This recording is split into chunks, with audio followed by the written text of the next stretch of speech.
Hello, j'espère que vous allez bien. Bienvenue dans une nouvelle vidéo.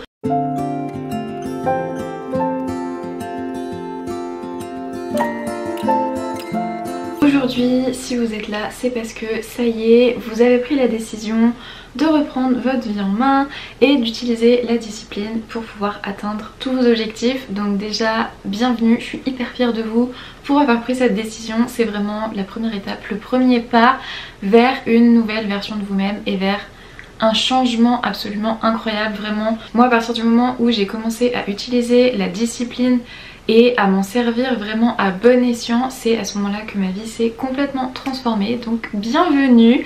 Je vais pas blablater pendant 15 plombes pour vous faire une intro à rallonge, on va rentrer directement dans le vif du sujet. Donc déjà je vais commencer par vous donner un petit peu ma définition de la discipline. Pour moi c'est le fait d'être confortable avec ce qui est inconfortable dans le but d'atteindre ses objectifs beaucoup plus facilement.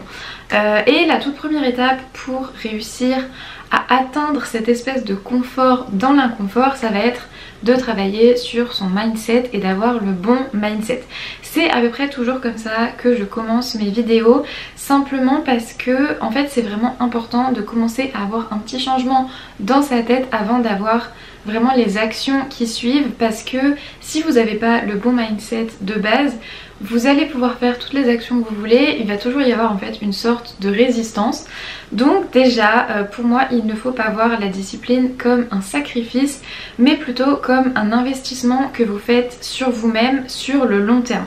Dans le sens où en fait le fait d'avoir de la discipline c'est quelque chose qui est nécessaire pour construire les habitudes qui vont ensuite nous permettre d'avoir le meilleur résultat possible et d'atteindre nos objectifs le plus facilement possible. Et ensuite évidemment, comme je vous le répète assez régulièrement, il va falloir aussi changer l'histoire que vous vous racontez à propos de vous-même. C'est-à-dire que si depuis des années vous vous répétez mais moi de toute manière j'ai pas de discipline, je sais pas être consistante, des choses comme ça, forcément votre discipline elle va tomber à plat très rapidement. Et donc c'est pour ça que c'est important de changer un petit peu cette histoire qu'on se raconte à nous-mêmes à propos de nous-mêmes. Si je vous donne un exemple tout simple, quand j'étais étudiante, j'étais mais extrêmement bordélique. Il faudrait que je vous retrouve des photos parce que l'autre jour j'en ai retrouvé dans la conversation WhatsApp avec ma maman, des photos qu'elle m'avait envoyées un jour où j'étais à la fac. Elle avait pris des photos à différents endroits de ma chambre et elle m'avait dit mais t'as pas honte? C'est vraiment abominable, il y en avait partout. Et moi j'avais le culot de lui dire non mais là ça va, c'est rangé. Donc c'est pour vous donner une idée de à quel point c'était mal rangé. Je vais essayer de vous trouver les photos et de vous les mettre. Et en fait ça a été comme ça depuis que je suis toute petite. J'ai toujours été relativement désorganisée et un jour j'en ai eu marre. Et je me suis dit ok stop, on arrête là, à partir de maintenant je décide que je suis organisée. Et j'arrêtais pas de me répéter je suis organisée, je suis organisée. Dès que je voyais que c'était un petit peu le bazar qui commençait à s'installer, je me disais ok bon il y a un petit peu de bazar qui est installé, mais c'est pas grave parce que de toute manière je suis une personne organisée. Et aujourd'hui je vais pas dire que je suis maniaque, mais on s'en rapproche un petit peu, c'est à dire que mon espace est toujours très bien rangé, il est toujours propre. Dès qu'il y a un petit truc qui traîne ça a tendance limite à m'énerver. Tout comme si vous vous dites constamment oh là là mais moi de toute manière je peux pas être productive, je suis beaucoup trop flemmarde ou des choses comme ça, forcément votre productivité elle va être en baisse. Là il n'y a pas de secret. Donc il va falloir vraiment travailler sur votre mindset et vous dire ok, est-ce que je choisis de rester dans cette histoire que je me raconte à propos de moi-même qui clairement me dessert, ou est-ce que je fais le choix d'investir dans moi-même et dans mon futur et de changer cette histoire. La deuxième étape ça va être de trouver vraiment pourquoi est-ce que vous voulez atteindre un objectif donné. Parce que là ce que je vais vous dire ça va peut-être pas vous plaire, mais en vérité vous n'avez pas la flemme, vous n'êtes pas démotivée et vous n'êtes pas inconsistante non plus. Le seul problème c'est que soit vous n'avez pas suffisamment envie d'atteindre votre objectif, soit dans le cheminement pour l'atteindre vous vous ennuyez, d'accord? Parce que en fait plus les jours passent, plus vous êtes dans le même schéma. Donc ça veut dire que la consistance vous l'avez juste pas au bon endroit. mais vous l'avez. Parce que jusqu'à maintenant, vous êtes restée consistante dans ce schéma d'être indisciplinée, d'avoir la flemme, etc. Et donc du coup, là, c'est vraiment entre vos mains de justement vous reprendre en main pour changer ça. Et la clé, ça va être d'identifier votre pourquoi. Pourquoi est-ce que vous voulez aller à la salle? Pourquoi est-ce que vous voulez manger sainement? Pourquoi est-ce que vous voulez améliorer votre productivité? Pourquoi est-ce que vous voulez mieux travailler? Enfin vraiment, peu importe quel est votre objectif, mais il faut trouver votre pourquoi. Parce que pour avoir de la discipline, il faut forcément avoir une raison à la base. C'est comme j'avais fait une vidéo là il y a quelques temps sur comment être une morning person, comment réussir à mieux se réveiller le matin. Et forcément, si vous vous dites moi je veux me lever à 5 h du matin, mais que vous n'avez pas de raison de le faire et qu'au final vous allez vous ennuyer toute la matinée, forcément ça marchera jamais. Vous allez peut-être le faire pendant une semaine, le temps que ce soit quelque chose de nouveau et que du coup la motivation soit là. Mais une fois que la motivation va redescendre, votre discipline elle va pas réussir à prendre le relais parce que vous vous ennuyez et parce que simplement vous n'avez pas envie suffisamment, vous n'avez pas une raison qui est suffisamment forte derrière. Tout comme il y a une différence entre ok je veux me lever tôt parce que je veux avoir plus de temps pour moi, parce que je veux avoir le temps de pouvoir me préparer un bon petit déj, je veux pouvoir avoir le temps de lire un petit peu avant de commencer ma journée de travail, je veux pouvoir avoir le temps de me préparer sans être dans le rush. Et dire je veux me lever tôt simplement parce qu'il y a quelqu'un sur les réseaux qui a dit que c'était cool de se lever tôt. Ça c'est pas une raison valable. Il faut vraiment que vous trouviez une raison qui soit intrinsèque, qui vienne de l'intérieur pour pourquoi est-ce que vous voulez vous lever tôt, pourquoi est-ce que vous voulez atteindre tel objectif. Tout comme si par exemple votre objectif c'est, je sais pas moi, d'aller à la salle. Si vous vous dites ok alors moi je veux aller à la salle tant de fois par semaine parce que je veux m'affiner un petit peu, parce que je veux développer ma musculature, parce que je veux me sentir mieux dans ma peau, ça c'est une bonne raison. Si par contre vous vous dites je veux aller à la salle tant de fois par semaine parce que mon toxic boy ou mon ex ou je sais pas qui m'a dit qu'il fallait que j'y aille parce qu'il fallait que je change un petit peu machin, ça c'est pas du tout une bonne raison. Faites surtout pas ça. Ensuite vous allez devoir évaluer les obstacles. Je trouve que ça c'est quelque chose dont on ne parle absolument pas assez souvent quand on aborde le sujet de la discipline, parce que forcément on va vous donner les petits tips que je vais vous donner juste après ou celui que je vous ai donné juste avant, de trouver son pourquoi, d'avoir les bonnes habitudes, etc. À partir du moment où vous avez un objectif, que vous évaluez les obstacles et que vous essayez de penser à comment vous allez pouvoir les surmonter, vous avez 60% de chances en plus de réaliser la tâche en question et d'atteindre votre objectif. Je sais pas si vous vous rendez compte, 60% c'est absolument énorme. Et donc du coup ça c'est vraiment quelque chose où à un moment il faut se poser et il faut se demander ok voilà mon objectif, qu'est-ce qui peut me poser problème?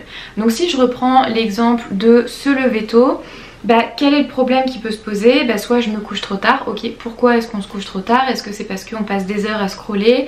Est-ce que c'est parce que c'est le rythme qu'on a toujours eu et du coup il va falloir le changer? Est-ce que vous galérez à vous lever tôt parce que vous avez tendance à appuyer sur snooze à chaque fois? Vous allez vraiment identifier toutes les petites choses qui vont pouvoir potentiellement à un moment ou à un autre vous empêcher de vraiment vous lever à l'heure à laquelle vous voulez vous lever. Mais essayez d'identifier toutes les possibilités d'obstacles, même si potentiellement ils se présenteront pas tous, ou même peut-être qu'il n'y en a aucun qui se présentera. Mais comme je vous disais, le fait d'évaluer toutes les possibilités qui vont potentiellement vous empêcher d'atteindre votre objectif va déjà vous rapprocher de l'objectif en question de 60%. Ensuite évidemment il va falloir changer ses habitudes et créer de nouvelles habitudes qui sont adaptées à notre objectif, à la nouvelle routine de discipline qu'on veut avoir. Donc en gros pour créer une nouvelle habitude il va falloir que vous ayez un déclencheur qui va découler sur une routine. Donc en fait ce que j'appelle une routine c'est un comportement particulier ou une habitude particulière, et ensuite vous allez pouvoir retirer une sorte de petite récompense de cette routine, c'est une sorte de renforcement. Et pour qu'une habitude soit facile à former et surtout qu'elle reste dans le temps, il faut que vous ayez un déclencheur évident, une routine qui soit simple à mettre en œuvre et une récompense qui soit satisfaisante. Donc déjà on va s'intéresser à la partie des déclencheurs parce qu'il y a des tas de déclencheurs différents. Donc ça peut être un déclencheur de temps, donc par exemple aller se faire à manger à telle heure parce que c'est l'heure à laquelle vous allez manger habituellement. Ça peut être un déclencheur de lieu comme par exemple quand vous rentrez dans la salle de bain c'est pour vous laver les dents. Ça peut être aussi des réactions en chaîne, donc par exemple le téléphone sonne, on le décroche, on va à la salle, on se douche après, on va aux toilettes, on se lave les mains, vous voyez, des choses comme ça. Ça peut être aussi des émotions, donc là celles-ci elles vont plus être liées, on va dire, aux mauvaises habitudes. Parce qu'en fait les émotions ça va et ça vient, et donc du coup on peut pas vraiment les contrôler et on s'en rend pas vraiment compte. Mais par exemple vous êtes stressé et donc du coup vous allez manger, ou alors vous êtes stressé et donc du coup vous allez faire du shopping et vous allez avoir des achats impulsifs. Un autre déclencheur aussi, ça peut être les gens, donc par exemple il y a des personnes qui disent ah bah moi je bois un verre que quand je suis avec d'autres personnes, vous voyez, c'est ce genre de déclencheur. Et en fait la clé pour casser une mauvaise habitude, ça va être non seulement de rendre le déclencheur le moins évident possible, et en même temps de changer la routine de telle manière à ce que la récompense soit satisfaisante quand même. Si je vous prends l'exemple de tout le temps checker votre téléphone pendant votre journée de travail, en fait le déclencheur ça va être évidemment de checker votre téléphone parce qu'il est à portée de main, c'est à dire que votre déclencheur ça va être simplement le fait de voir votre téléphone, il est là donc vous allez le prendre. La routine ça va être du coup de regarder ce qui se passe, de scroller, etc. Et la récompense ça va être que simplement vous allez avoir une sécrétion de dopamine du fait d'avoir scrollé comme... Et donc là pour casser cette habitude vous allez devoir dans un premier temps rendre le déclencheur beaucoup moins évident. Donc un truc qui va marcher très bien ça va être votre téléphone, plutôt qu'il soit à portée de main vous allez le mettre dans une autre pièce. Ce qui fait que comme ça vous n'allez plus du tout avoir ce déclencheur visuel de dire voilà vous êtes en train de travailler, vous regardez 2 secondes derrière, vous voyez votre téléphone, vous le prenez. Là vu que vous n'allez plus le voir, vous allez être beaucoup moins tenté de le checker. Ce qui fait que si vous ne checkez plus votre téléphone, votre routine qui était de scroller, elle va changer et ça va devenir rester concentré sur votre travail, rester concentré sur la tâche que vous êtes en train de faire. Et la récompense, plutôt que d'avoir une sécrétion de dopamine là comme ça instantanée, ça va être que par exemple vous allez être beaucoup plus productif, donc à la fin de la journée vous pourrez peut-être finir potentiellement un petit peu plus tôt, donc pareil ça va activer le circuit de la récompense. Et du coup là vous remarquerez que la mauvaise habitude elle va vous donner une récompense instantanée, ça va être vraiment une récompense sur le court terme. Alors que quand vous mettez en place une bonne habitude, donc qui implique la discipline, et bien là en fait vous allez mettre en place une récompense qui est plutôt sur le long terme. C'est quelque chose, comme je vous disais au début, c'est pas un sacrifice, c'est un investissement que vous faites sur le long terme, que vous faites sur vous-même, que vous faites sur votre santé. Et c'est vraiment ça la différence entre la mauvaise habitude qu'on essaye de casser et la bonne habitude qui tient à la discipline. Du coup maintenant qu'on a compris comment on casse une mauvaise habitude, on va essayer de s'intéresser à comment on construit une bonne habitude. Donc comme je vous disais, déjà il va falloir rendre le déclencheur simple, efficace et évident. Donc si je vous prends l'exemple d'aller faire du sport, moi ce que j'ai fait c'est que pour simplifier au maximum mon déclencheur, je sors mes affaires de sport la veille et comme ça elles sont à disposition, je les vois. Ce qui fait que le matin quand je me réveille, tout ce que j'ai à faire c'est les attraper, les enfiler. J'ai pas besoin de passer du temps à regarder dans mon placard, à me dire mais qu'est-ce que je vais mettre, et quelle brassière je vais mettre, et quel legging je vais mettre, et est-ce que je mets cette brassière ou celle-ci, parce que du coup est-ce que je fais cette séance ou celle-ci. Tout ça je le sais déjà, donc vraiment le déclencheur je l'ai simplifié au maximum. Ensuite la routine ça va être que forcément une fois que vous êtes en tenue, bah, vous allez y aller, hein, vous allez pas juste vous dire ah bah non maintenant que je suis habillée j'ai la flemme. La routine ça va être je suis habillée, j'y vais. Et la récompense, donc vous allez avoir non seulement une récompense comme je vous disais sur le long terme où voilà vous allez être fier de vous, vous allez avoir la transformation physique que vous attendez.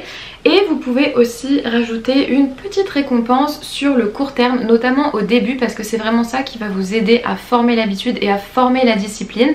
Donc par exemple vous pouvez vous dire bah, après ma séance je vais avoir un petit snack un peu healthy, ou alors je vais aller prendre ma douche et puis je vais utiliser vous savez mes produits fancy, genre mon meilleur gel douche, je vais utiliser ma meilleure crème, etc. Mais vraiment trouver un moyen d'avoir une récompense qui vous fait vraiment plaisir. Et justement je vais insister un petit peu sur l'importance de la récompense et ce système en fait pour un petit peu hacker la dopamine sur le long terme. Parce que comme je vous disais, quand vous avez une mauvaise habitude ça va être vraiment une récompense court terme. Par contre une bonne habitude c'est une récompense long terme. Le problème c'est que si on se base constamment sur le court terme et qu'on cherche toujours à avoir vous savez ces petits shots en fait tout au long de la journée de récompense de dopamine, ça diminue complètement notre sensibilité. C'est-à-dire que le plaisir devient moins plaisant. Et donc automatiquement, si le plaisir devient moins plaisant, pour toujours rester en fait à notre niveau de base, ça veut dire qu'on va en vouloir toujours plus et toujours plus et toujours plus. Et le truc aussi qui va faire toute la différence, c'est d'avoir des récompenses tangibles. C'est-à-dire que, comme je vous disais avec l'exemple de la salle de sport, la récompense de je vais être fière de moi, c'est très très chouette, hein. Vraiment ça fait très très plaisir, mais surtout au début c'est pas tangible et donc du coup en fait notre cerveau il va pas nécessairement l'apprécier. C'est-à-dire que ça va être là puis ça va être un petit peu en mode ouais ok c'est sympa mais bof. Et donc du coup par exemple quand vous allez, je reprends le même exemple d'aller à la salle, et ben vous pouvez vous dire ok, ce que je vais faire c'est que je vais être consistante et je vais aller à la salle, je sais pas moi, 3 fois par semaine pendant un mois. Et si au bout d'un mois je suis effectivement allée à la salle 3 fois par semaine comme c'était prévu, et ben je vais me faire un petit plaisir et je vais m'acheter par exemple une jolie tenue, ou alors je vais changer ma gourde pour aller faire du sport, ou je vais acheter un nouveau sac qui est un petit peu plus adapté. Idéalement quelque chose qui a un lien. Après si jamais ça n'en a pas et que vous vous dites si jamais je suis consistante dans ma routine de sport, je vais pouvoir m'acheter, je sais pas moi, un joli pull en cachemire ou quelque chose comme ça, vraiment vous faire un petit plaisir. Et évidemment ce genre de récompense un peu plus tangible, un peu plus importante, il faut pas les faire en vous disant par exemple je vais aller une fois à la salle et puis ça y est, je vais m'acheter une nouvelle tenue ou je vais m'acheter un nouveau sac ou des choses comme ça, parce que au final vous aurez pas réussi à construire l'habitude, vous aurez pas réussi à construire la discipline, et donc en fait vous allez juste récompenser un effort qui est absolument minimal. Et la dernière étape pour vraiment construire votre discipline, ça va être évidemment d'apprendre à apprécier l'inconfort. Comme je vous disais au début, la discipline c'est devenir confortable avec ce qui est inconfortable, parce que en fait si jamais vous n'appréciez pas cet inconfort, vous allez abandonner parce que vous allez vous dire je vois pas de résultats qui arrivent suffisamment vite, ou alors je vois pas les résultats que j'attendais en fonction de mes actions, etc. Et c'est là aussi qu'il va falloir encore une fois travailler sur son mindset pour prendre du plaisir plus à faire l'action en elle-même que à avoir le résultat. Et c'est là que l'idée de romantiser sa vie, romantiser le processus devient intéressant, et encore plus dans les moments où c'est un petit peu difficile, où vous avez l'impression que ça n'avance pas, où vous avez l'impression que tous vos efforts ils sont pas encore récompensés. C'est que le fait comme ça justement de romantiser, ça va vous permettre en fait d'apprécier le moment présent sans avoir à complètement vous focaliser sur le futur. Alors toujours quand même avoir votre objectif en vue, mais ne pas être complètement focus dessus et apprécier ce qui se passe là actuellement. Si par exemple votre objectif c'est de vous affiner et que du coup vous vous êtes mis au sport mais que vous détestez faire du sport, essayez de romantiser un petit peu ça, essayez voilà d'avoir des jolies tenues qui vous font vous sentir bien, qui vous font vous sentir bien dans votre peau, créer des playlists qui vous plaisent, qui vous motivent. Moi je sais que quand je dois faire mes séances cardio, je déteste courir, vraiment j'ai horreur de ça, mais j'ai une playlist vous savez un petit peu en mode Imagine Dragons ou des choses comme ça qui vraiment me motivent. J'ai l'impression d'être le personnage principal dans un film d'action, et donc du coup ça me permet un petit peu de romantiser cette séance là que je n'aime pas particulièrement, et du coup elle passe évidemment beaucoup mieux. Et dans cet inconfort c'est aussi super important de trouver ce qui fonctionne pour vous, c'est-à-dire que construire une discipline c'est vraiment pas, là en fait voilà je vous ai donné des petits tips, mais c'est pas quelque chose de taille unique, c'est pas comme disent les anglophones un one size fits all, c'est vraiment quelque chose qui va être très personnel, qui va être vraiment spécifique à vous. Donc il va falloir en fait essayer différentes petites choses quand vous mettez en place vos nouvelles routines. Essayez plusieurs trucs. Dites-vous bien que ce qui fonctionne pour moi ne fonctionnera pas forcément pour vous de la même manière, et inversement. Donc essayez plusieurs choses. Peut-être que pour vous, romantiser le fait d'aller faire du sport, ça va pas du tout passer par le fait d'avoir une jolie tenue, vous vous en foutez complètement. Par contre le fait d'avoir une super playlist, ça va vous aider, ou ça peut être complètement autre chose. Du coup là je vais vous donner le plan d'action vraiment précis, concis, que vous allez pouvoir mettre en place pour développer votre discipline. Donc déjà évidemment on s'intéresse à son mindset, on arrête de se raconter des histoires genre oui non mais je suis pas disciplinée et de toute manière je suis pas une personne productive. On arrête arrête ça tout de suite, on décide là aujourd'hui tout de suite maintenant, on fait un pacte, voilà, on fait le pacte du petit doigt pour dire non non non c'est bon, à partir de maintenant je suis une personne disciplinée.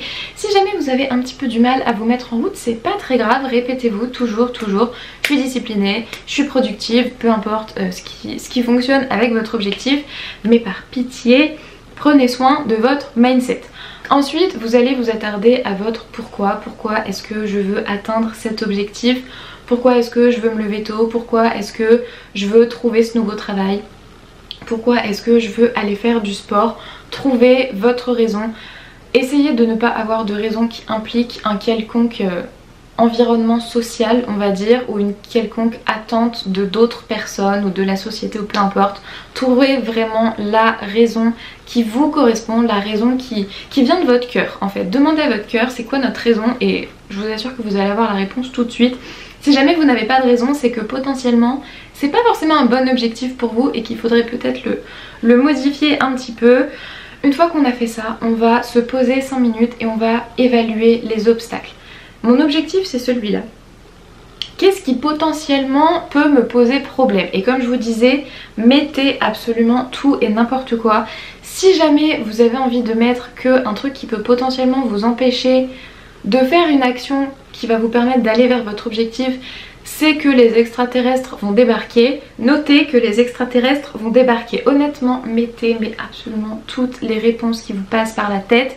Et ensuite, pour chaque petit obstacle, petit ou grand d'ailleurs, je dis petit mais ça peut être des grands obstacles, mettez comment vous allez pouvoir potentiellement les surmonter. Vous n'êtes pas obligé d'avoir réponse à tout et de vous dire oui je sais exactement comment je vais surmonter quoi et à quel moment etc. Mais ayez au moins des petites pistes, des petites réflexions que vous pouvez avoir et comme ça si jamais l'obstacle en question se présente, au moins vous pourrez mieux l'approcher, vous pourrez mieux le gérer. Maintenant que vous avez fait tout ce travail en amont, vous allez pouvoir commencer à vous intéresser à vos habitudes. Donc on va essayer de casser les mauvaises habitudes en rendant le déclencheur le moins évident possible et à l'inverse, on va essayer de développer de nouvelles habitudes en mettant un déclencheur qui soit évident, qui soit facile et en mettant en place aussi des petites récompenses qui vont vraiment vous permettre de développer cette discipline. Et évidemment pour tout ce qui est d'apprécier l'inconfort, rappelez-vous toujours que il y a des choses qui prennent beaucoup de temps, que c'est pas parce qu'une personne a réussi à faire quelque chose en l'espace de 2 mois que vous allez mettre 2 mois, peut-être que ça va vous prendre 6 mois, peut-être que ça va vous prendre 1 an. Ça veut pas dire que ça ne marche pas, ça veut simplement dire que voilà, chacun va à son rythme et il n'y a vraiment aucun souci là-dessus. Il faut apprécier le moment présent, il faut apprécier le cheminement et vous allez voir qu'une fois que vous aurez atteint cet objectif, honnêtement vous serez encore plus satisfait que si vous aviez été super vite. Je vais terminer cette vidéo là-dessus, j'espère qu'elle vous a plu. Si c'est le cas, n'hésitez pas à liker et commenter, ça m'aide vraiment énormément et j'adore discuter avec vous dans les commentaires. Si jamais vous êtes encore là à ce stade de la vidéo, c'est que potentiellement soit vous m'appréciez, soit vous appréciez un minimum ce que je raconte, donc je pense que c'est le moment idéal, si c'est pas déjà le cas, pour vous abonner. Si vous voulez plus de petits tips comme ça au quotidien ou que simplement vous voulez en voir un petit peu plus sur ma vie, sur mon lifestyle, n'hésitez pas aussi à aller checker TikTok et Instagram. Moi en attendant, je vous fais des gros bisous et on se retrouve dans une prochaine vidéo. Bye!